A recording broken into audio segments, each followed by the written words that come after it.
Howdy, friend. Sam Houston here, hoping you're living in high cotton. And if you're lucky enough to be in Texas, I know you're most of the way there.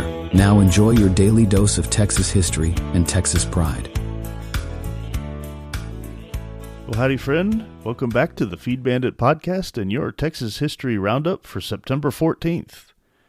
In 1847, after a two-day assault, the army of Major General Winfield Scott marched triumphantly into Mexico City for all practical purposes, ending the war with Mexico. The army included about 1,000 Texans who had been recruited for the guerrilla-type war. Yeah, that's interesting. Things could have really changed if the United States did not end up giving up Mexico, because for all intents and purposes, it had essentially conquered the entire country by riding into Mexico City and occupying it. So, not saying it should have happened, but it's just one of those things in history that, what if, In 1859, Colonel Robert S. Neighbors was shot in the back by Edward Cornett at Fort Belknap. Neighbors was a member of the Texas legislature in 1851 to 1853, when he successfully sponsored a law for establishing Indian reservations. In 1853, he was made supervising agent for the Texas Indians, and in 1854, he took part in explorations in northwest Texas in search of sites for Indian reservations. The Penetaka Comanches were subsequently located on a reservation in what is now Throckmorton County, and other Texas Indians at another site now in Young County. Many settlers charged that the Indians on the reservations committed depredations. With the aid of federal troops, Neighbors managed to hold back white settlers from the reservations. But in August 1859, he moved the Indians to a reservation in Indian Territory. Stopping at Fort Belknap on his return, he was killed.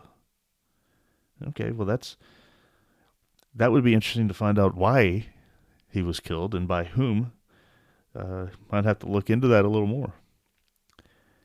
In 1874, the siege of Captain Willis S. Lyman's wagon train finally ended. In pursuit of recalcitrant Cheyenne, Comanche, and Kiowa Indians, Colonel Nelson A. Miles had ventured well ahead of his resupply station and had sent wagons back for supplies with a military escort under Lyman. With 36 wagons and 104 men, the train was attacked on September 9th by Indians. The attackers numbered about 400, and for 2 days the soldiers were without water. A rescue force finally arrived this day to lift the siege. In the 5-day engagement, Lyman lost two killed and 3 wounded, while Indian losses were estimated to be 13 or more. This was one of the most publicized engagements of the Red River War. The Red River War would be something of interest to, definitely of interest to read up on, and it'd be cool if they made a show about that. In 1919, a hurricane, which hit near Corpus Christi with winds of 110 miles per hour and tides of 16 feet, caused 284 deaths and $20 million in property damage. There's another hurricane for you. In 1944, Sergeant George D.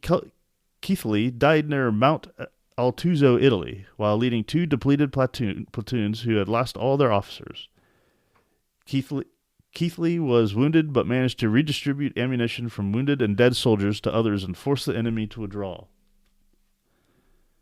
The platoon, which had been given up for lost, survived due to Keithley's leadership and heroism.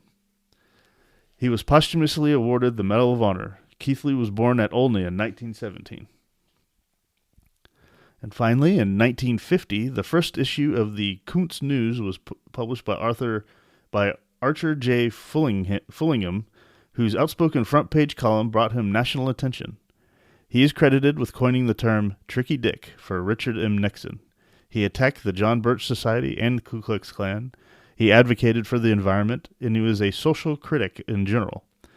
In 1975, the Big Thicket National Preserve was established, and Fullingham was instrumental in getting the legislation passed, as he had been the prime advocate for protecting that area. Although his paper had a circulation of only 2,000, its influence extended well beyond Kuntz. And that, my friend, was your Texas History Roundup for September 14th. I hope you enjoyed that one, and we will catch you back here tomorrow on the next one. All right, you take care. Well, there you have it. If you like our podcast, check us out at feedbandit.com. There you'll find awesome Texas First outdoors gear and apparel. Your purchase helps support the Bandits and keeps this podcast on the air, fighting for you and for Texas. Remember, preserve the tradition, protect the legacy. Until next time.